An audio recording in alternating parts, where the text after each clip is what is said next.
Yesterday, Save the Children launched South Africa's first violence against children cost study report. It details the cost of the scourge.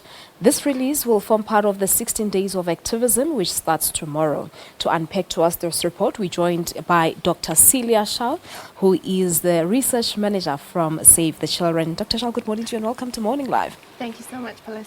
Thank you so much for coming through. Now, this study found that the long-term effects of abuse impacts so much on the economy. 238 billion rands.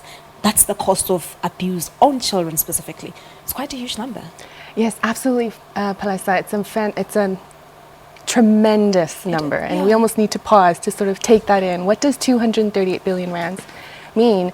And essentially, 238 billion rands, it's not how much we spent. It's not money that we had and that we spent.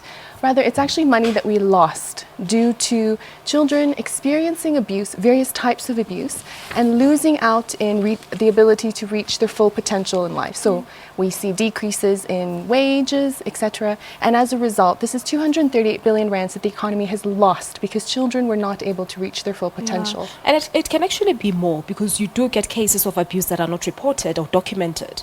Absolutely, and that's one of the biggest problems around violence against children in South Africa is because there's a major issue of underreporting, and you've really hit the nail on the head there.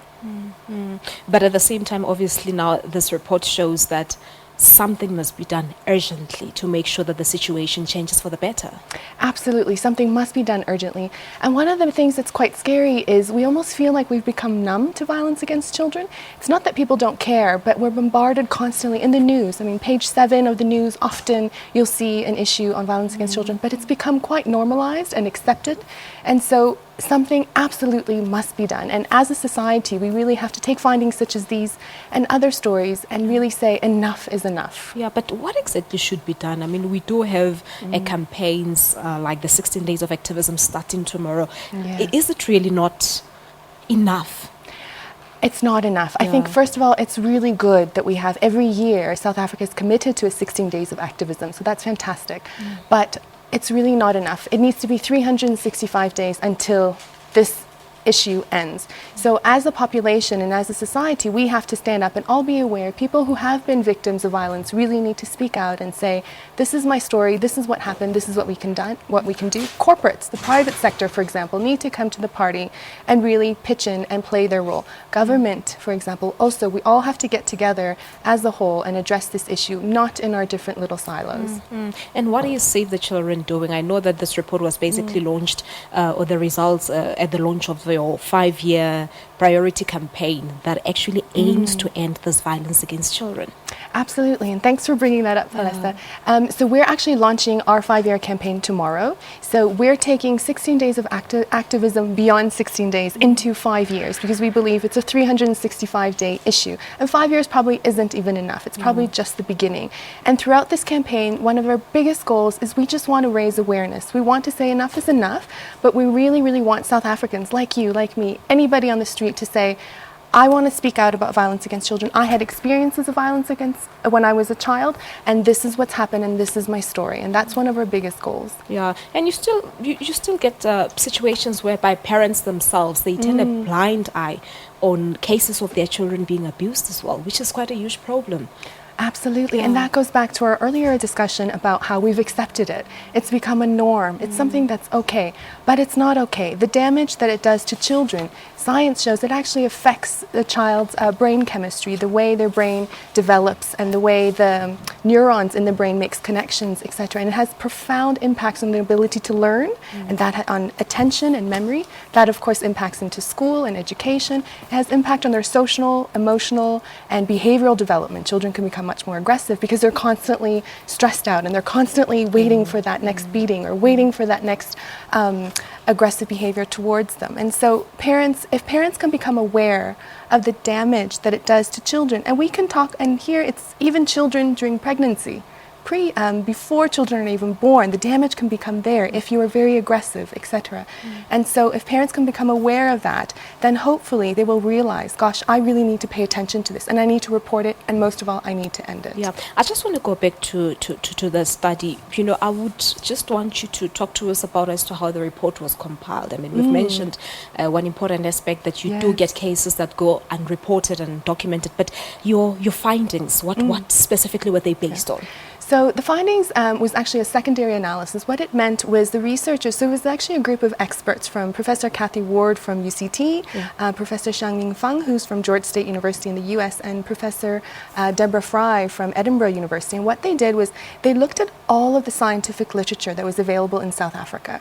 Now, scientific literature in the international world, there's a whole lot, but there's actually quite a lot for us to work with in South Africa. So based on the data and available literature in South Africa, they then had a whole method, a whole process. This took quite a long time to go through.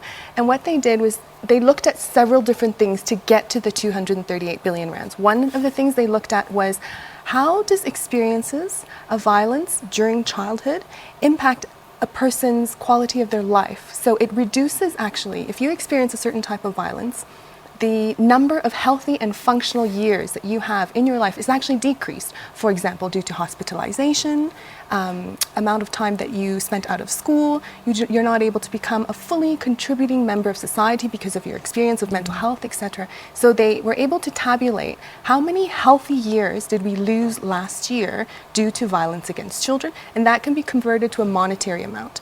They then also looked at how much did we lose in human capital when violence ends in death for a child, such as child homicide.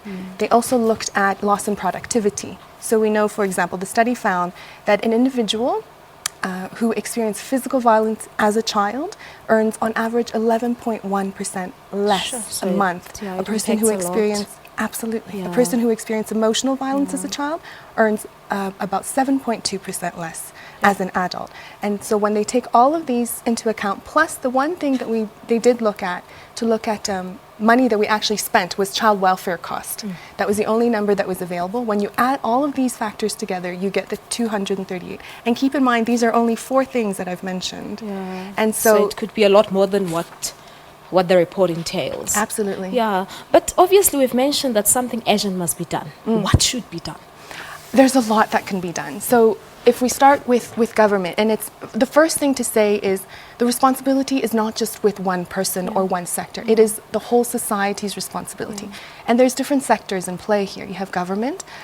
Currently, Department of Justice is involved in anything to do with violence against children. There are lots of departments involved. Department of Social Development, Department of Health, Education, Justice, SABC, etc. We need to get systems aligned and talking to one another. In terms of the general public, which is on the other end, the general public needs to be more aware of it. It needs to almost become something where we hear about violence in children and we're sick about it and we talk about it. The public needs to demand that we put an end to it. And in the middle, you've got academics. There's a lot of research that still needs to be done. We have this piece of research that's great, but what it points to certainly is more research needs to be done. So it is a societal problem, in short. It absolutely is. Yeah. Dr. Hsiao, that's where we're going to leave it for this morning. Thank you so much for unpacking the report for us. Thanks, Palestine. All right, that's Dr. Hsiao, Dr. Celia Hsiao. She is the research manager from Save the Children, talking to us about the report on the cost study, violence against children. It cost South Africa about 238 billion rand. We're taking a break. Morning Live continues after this. Don't go away.